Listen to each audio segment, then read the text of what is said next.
ଭାର ନାହିଁ କଣ ଏଇ ମାସ ଯିବ ଭାର ଏବେ ଆଣିଛନ୍ତି 2 ମାସ ତଳେ। ମାମା ମାମା ହଁ ମୋ ବ୍ୟାଗ୍ ଚେନ୍ ଟା ଛିଣ୍ଡି ଯାଇଛି। ଆମେ ଗୋଟେ ନୂଆ ବ୍ୟାଗ୍ ଆଣିବା ମୋ ପାଇଁ। ନୂଆ ବ୍ୟାଗ୍ କଣ ହବ ଦେଖେ କୋଉଠି ଛିଣ୍ଡିଛି? ସେ ଚେନ୍ ଟା ଏଇଠି ଛିଣ୍ଡି ଯାଇଛି, ଏଇ ଟିକେ ଛିଣ୍ଡିଛି। ର ଆଜ୍ଞା ମୁଁ ଠିକ୍ ଠାକ୍ କରିଦେବି ନୂଆ ହେଇଯିବ। ଏଇ ଛିଣ୍ଡି ଯାଇଛି ର ଆଖିକି କଣ ଦେଖାଯାଉଛି? କାଲି ବାରିଆଡେ ବୁଲିକି ପଳାଇ ଶାଗ ନେଇ ଆସିବୁ ଖାଇଦେବି ଆଖିକି ଦେଖାଯିବ। ଶାଗ ଆଣି ଖାଇଲେ ଆଖିକୁ ଦେଖାଯିବ ଗୋଟେ ଦିନରେ? ଏ ବାରିଆଡେ ବୁଲିଯିବୁ ଆଗ ଯୋଉଠି ଥବ ଗୋଟେ ଆଣି ଖାଇଦେବି ତମ ଆଖି ଦେଖା ଆଖି ଦୃଶ୍ୟ ଶକ୍ତି କମିଗଲାଣି ମୋର।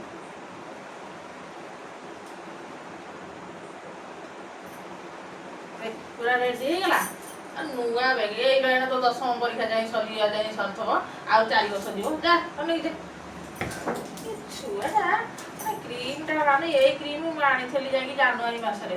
ଆସିକିରି ହେଲାଣି ମେ ମାସ ସରିଯିବ ଏତେ ଜଲଦି ସରିଯିବ। ମୁଁ ଭାବିଥିଲି ବର୍ଷେ ଯିବ ବୋଲି। ପୁରା ଅନ୍ଧୁ ହେଇଗଲାଣି। ତ କାହାକୁ ଦେଖାଯାଉଛି? ମାମା ମାମା କଣ ଏ ହେଲା? ପେଷ୍ଟ ଟା ନା ସରି ଯାଇଛି। ଆମେ ଗୋଟେ ନୂଆ ପେଷ୍ଟ ଆଣିବା। ଏଥିରେ ବାହାରୁନି କିଛି ବି। ଦେଖେ ପେଷ୍ଟ କଣ ସରିଗଲା। ଏଇ ପେଷ୍ଟ ସରିଗଲା। ଏମିତି ଚିପି ଏମିତି ନବୁ କିଛି ନହେଲେ ଆମର ଶିଳପୁଆ ଏମିତି ଗଡେଇ ଦବୁ ହବ ନାଇଁ। ଏଇ ବାଇନା 2 ମାସ ଆମର ଏଇନା ଯିବ।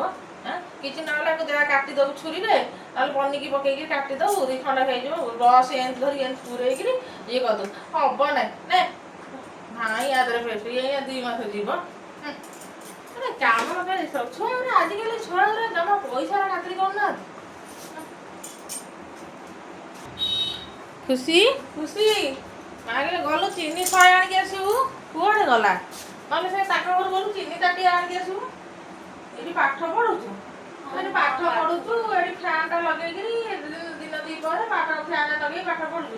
ଫ୍ୟାନ ଲଗେଇଲେ ଗରମ ହଉନି କି? ଗରମ କି ଗରମ ହଉଛି ବା ବାହାରେ ପବନ ପିଟୁଛି। ଲୋକ ପବନରେ ବସିକି ପାଠ ପଢିବାକୁ ଆସିକି ଘରେ ଫ୍ୟାନ ଲଗେଇ ବିଲ୍ ଉଠୁଛି। ଫ୍ୟାନ ଲଗେଇ ବାହାରେ